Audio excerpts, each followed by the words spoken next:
8:23 right now, and topping money news this morning, we're talking about your financial future.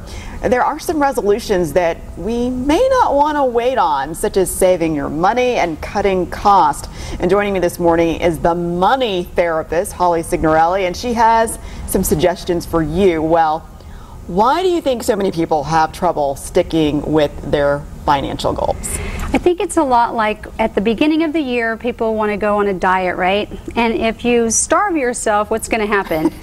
You immediately binge. Exactly. You fall off the wagon. With credit card debt, I call it a spending starvation, because people are like, it's the beginning of the year, I have this credit card debt, I'm stressed, and they put everything into that, and then they don't do anything for themselves, which then leads from a spending starvation to a spending spree. So it's just like continually happening over and over and over again. So what I tell people in my practice is you need to have balance. So after you pay your basic bills and whatever's left over, put some in your savings, put some on your credit card debt, maybe into an emergency fund, and then do something for you. Because if you don't do anything for yourself, you're going to get up in the morning and you're not really even going to want to go to work or enjoy it. And talk a little bit about the emotions of money. I think that that's something that's very often lost in discussions about finances. For people, money is very emotional. If you came from a background where you didn't have a lot of money, or if you use money to make yourself feel better when you feel bad. Yeah, or somebody told you,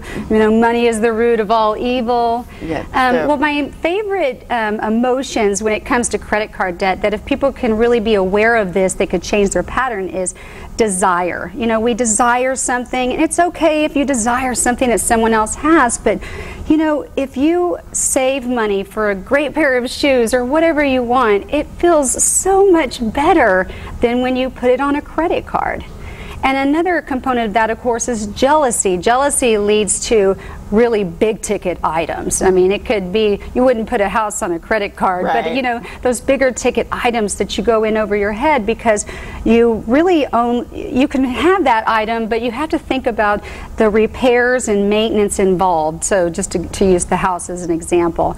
And instant gratification is another emotion that causes people to nickel and dime themselves for things that have no intrinsic value. So if we can think about these things when we're paying for something or pulling out the credit card, and how are we going to feel next month when the bill comes in, then maybe we could all stop racking up so much credit card debt. And speaking of debt, a lot of people, once they realize that they're in over their heads or they have more debt than they like, they really don't know how to prioritize how to pay off debt. What are some of your recommendations? Well, that's what I'm talking about with balance. You really, really need to separate between doing something for yourself and putting into your savings and your short-term emergency fund and paying down credit card debt. So if you can always remember the word balance when you're spending, then you won't get into that rut to where you're spending a bunch of money on yourself and not paying your credit card or just paying the minimums. I mean, with credit card debt,